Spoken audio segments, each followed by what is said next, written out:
राजा विश्वेंद्र सिंह जी, पूर्व मंत्री रहे हमारे साथी रमेश मीणा साहब, विधायक जी.आर. खटाना जी, राकेश पारिक जी, वेद सोलंकी जी और आप सबके लाडले विधायक बयाना से अमर सिंह जाटव साहब, विश्वेंद्र सिंह जी के सुपुत्र मेरे, अब पिछली बार भरतपुर आया था तो विश्वेंद्र जी ने मुझे कहा कि अब भतीजा कहूं, भांजा कहूं, छोटा भाई कहूं, लेकिन आपके नौजवान पुत्र हमारे साथी अनिरुद्ध जी, जिला कांग्रेस कमेटी के अध्यक्ष शेर सिंह सूपा साहब, मंच पर सभी नेतागण और आप सब लोग फतेहगिरी महाराज के स्थान पर आप सब यहां पर आए हो और इतने दूर दराज के इलाके में आपकी श्रद्धा है, आपकी भावना है कि आप यहां पर आज के दिन एकत्रित हुए। मुझे याद है मेरे ख्याल 12-13 साल पहले मैं आया था यहां पर। उस समय मैं दौसा से सांसद था और आज बहुत लंबे समय के बाद आपके बीच में मुझे आने का मौका मिला। कल 10 फरवरी है, स्वर्गीय पायलट साहब की जयंती है और यहां पर तीनों जिलों के आसपास के सब लोग, हमारे नौजवान दोस्त, बुजुर्ग, माता बहन, किसान भाई, आप सब यहां पर आए, आप सबका दर्शन करने का मुझे मौका मिला। मैं इस बात का आभारी हूं। 6.5 घंटे का रास्ता तय कर आए हम।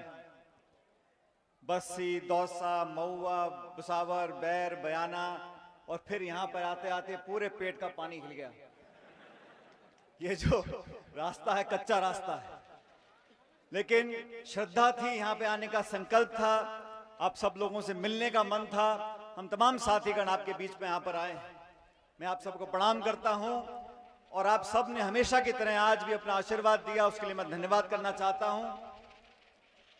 साथियों, मुझसे पहले जो वक्ताओं ने बात रखी उसको आप भी जानते हो। देश में आज एक ऐसा माहौल बन गया कि जिन लोगों को आपने दिल्ली की सत्ता दी थी, आज वो साजिशपूर्ण तरीके से हमारे अन्नदाताओं के पेट पे लात मारने का काम कर रहे हैं। मैं अतिशयोक्ति नहीं कर रहा हूं। आप सब जानते हो कि देश में जो 3 काले कानून लागू किए हैं, ये तीनों ऐसे कानून हैं जिनको कृषि कानून कहा जाता है, लेकिन ये किसानी को खत्म करने के कानून हैं। इस देश में 2/3 आबादी फसल और किसानी पे अपना पेट पालती है और इस देश का अन्नदाता पूरे मुल्क का पेट पालता है। और ये बात सही कही विश्वेंद्र सिंह जी ने कि वादा तो किया था कि किसान की आमदनी दुगनी होगी। मैं तो आज तक एक भी किसान से नहीं मिला जिसने मुझे कहा हो कि मेरी आमदनी दुगनी हो गई। आमदनी दुगनी करने की बात छोड़ो, आज अपने खेतों पर, अपनी जमीन पर किसान गुलाम बन जाएगा, ऐसे कानून दिल्ली में पास किए हैं। पिछले 76 दिन से इस ठंड के महीने में हजारों लाखों किसान दिल्ली की सड़क पर बैठे हैं, अपना घर बार छोड़कर दिन और रात गांधीवादी तरीके से बिल्कुल अमन चैन प्रेम से बैठकर सरकार को कह रहे हैं कि तीनों कानूनों को वापस करो। 3-4 दिन पहले हमने दौसा में किसान महापंचायत करी। हमने प्रस्ताव पारित किया कि देश के किसानों की मांग के सामने केंद्र की सरकार को झुकना पड़ेगा। और ये कोई एक पार्टी की बात नहीं है, कोई सरकार विपक्ष की बात नहीं है, ये हमारे भविष्य की बात है। हमारे बच्चे पोते क्या खाएंगे, क्या कमाएंगे, कहां खेती करेंगे। और आज जो किसान हमारे देश का है, किन हालात में वो जी रहा है, उसका खाद का, बीज का, बिजली का, पानी का खर्चा अलग, उसकी मेहनत भी फ्री, और जो न्यूनतम समर्थन मूल्य है जो इन कानूनों से खत्म हो जाएगा, संघर्ष उस बात का है। हमारा गेहूं है, चावल है, चना है, सरसों है, उस पे सरकार एक समर्थन मूल्य तय करती है।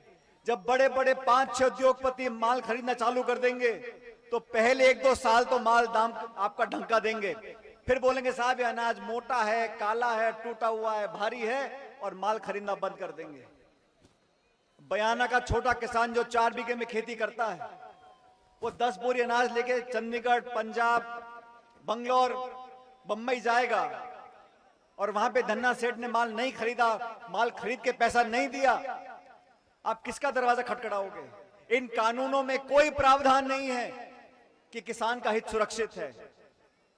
और पिछले कई दिनों से हम लोग इस संघर्ष में लगे हुए हैं कि किसान की आवाज सुनो। किसान इस देश का बोलता है कि हमें हमारे हाल पर छोड़ दो, हमें कानून नहीं चाहिए। लेकिन मुझे दुख है कि प्रधानमंत्री जी और केंद्र की सरकार जिद पकड़कर बैठे हैं, अपनी नाक का सवाल बना लिया। अरे कानून वापस लो, किसानों को बुलाओ, उनसे पूछो कि तुम कैसा कानून चाहते हो। मैं भी चाहता हूं कि कृषि में निवेश हो, पैसा लगे, अच्छी फैक्ट्रियां लगे, उद्योग लगे, हमारे किसान के बच्चे पढ़ लिख कर आगे नौकरियां करें। लेकिन किसान को पाबंद कर देना, मंडियों को बंद कर देना, ये किसान कहां जाएगा? हमें आगे की सोच रही साथियों। ये सरकारें बनती हैं, बिगड़ जाती हैं, 5 साल का खेल है। लेकिन जमीन जो हमारी दादा लाई जमीन है, उसका भविष्य में हम लोग कैसे अपने पास रख पाएंगे? किसान को जरूरत है आज एकजुटता की, और किसान की कोई जाति नहीं है। ये रहा हरियाणा, ये रहा उत्तर प्रदेश, जो खेती कर रहा है वो किसान है। वो मीणा है, जाट है, गुर्जर है, यादव है, कोई फर्क नहीं पड़ता। आज किसान की मजबूती के लिए हम सबको इकट्ठा होना पड़ेगा। 12 और 13 तारीख को, जैसा रमेश जी ने कहा, राहुल गांधी राजस्थान आ रहे हैं। गंगानगर, हनुमानगढ़ जिलों का दौरा है, वहां के किसानों को ताकत देकर जाएंगे। इस मुश्किल समय में एकजुटता दिखानी है। आपने देखा दिल्ली की बॉर्डर पर कितनी फौज लगा रखी थी, कितनी पुलिस खड़ी कर रखी है, कीले लगा दिए सड़कों के अंदर, और पुलिस का और किसानों का झगड़ा हो रहा है, सैनिकों का किसानों का झगड़ा हो रहा है। अरे मैं पूछना चाहता हूं, आज इस हिंदुस्तान की सरहद पर बर्फ में, जंगल में, रेगिस्तान में, ठंड में, गर्मी में, वो जो फौजी सैनिक खड़ा है वो किसका बेटा पोता है? अरे किसानों का बेटा पोता फर्क पे खड़ा है। कितने सेठों के बच्चे नौकरी कर रहे हैं फौज में, कितने सेठों के बच्चे नौकरी कर रहे हैं। सरहद पर खड़ा हमारा नौजवान फौजी हमारे गांव से पला बड़ा निकला है। उसका मान सम्मान अगर करना है तो किसान का मान सम्मान करना है। और आज जो नारा बहुत पहले दिया था, मेरे साथ वो नारा आपको देना है, जय जवान और जय किसान का नारा। जय जवान! ये नारा इस देश को एक रखेगा, ये नारा इस देश को एकजुट रखेगा, और ये नारा हमको ताकत देगा संघर्ष करने के लिए। हम राजस्थान समेत पूरे देश में किसानों के हित के लिए संघर्ष करेंगे साथियों। और आज मैं आपके बीच में संदेश लेकर आया हूं।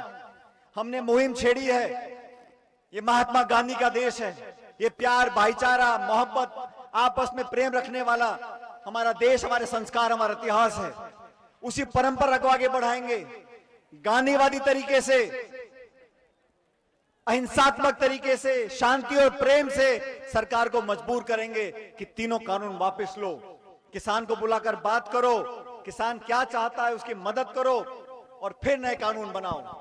इसलिए आप लोगों से आग्रह है, आने वाले समय में हम सबको एकजुट रहना है। 36 कौम के लोग ताकतवर तरीके से अगर एकजुट रहेंगे तो हर सरकार को हमारी बात माननी पड़ेगी। और कोई सरकार जनता से बड़ी नहीं है, जनता जनार्दन है। आप लोग जिसका बटन दबाओगे वही जीत कर जाता है विधानसभा, पार्लियामेंट के अंदर।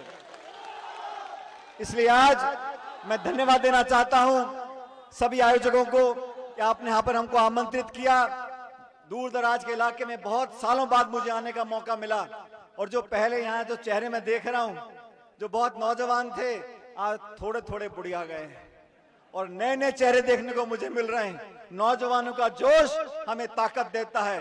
देश और दुनिया में ऐसी कोई ताकत नहीं है जो किसान से मजबूत ज्यादा हो। हमारी एकजुटता हमारी ताकत है। आपने हम सब साथियों को साथ दिया। मेरे यहाँ मंच पर जो मजबूत साथी बैठे हैं, इन्होंने आपके लिए संघर्ष किया है, किसानों के लिए संघर्ष किया है, और आने वाले समय में केंद्र की सरकार को भी झुकाकर मानेंगे। एक बार दोबारा वो नारा दो किसान वाला, ताकि दिल्ली तक आवाज जाए कि जवान और किसान एक है। जय जवान!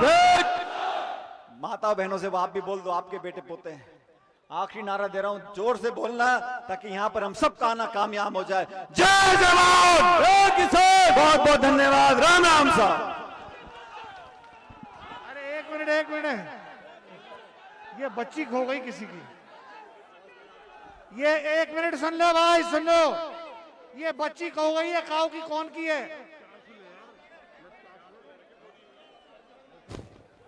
ये बच्ची खो गई है काऊ की। बताना चाहिए। सुपा जी आ जाओ। धन्यवाद के सुपा जी।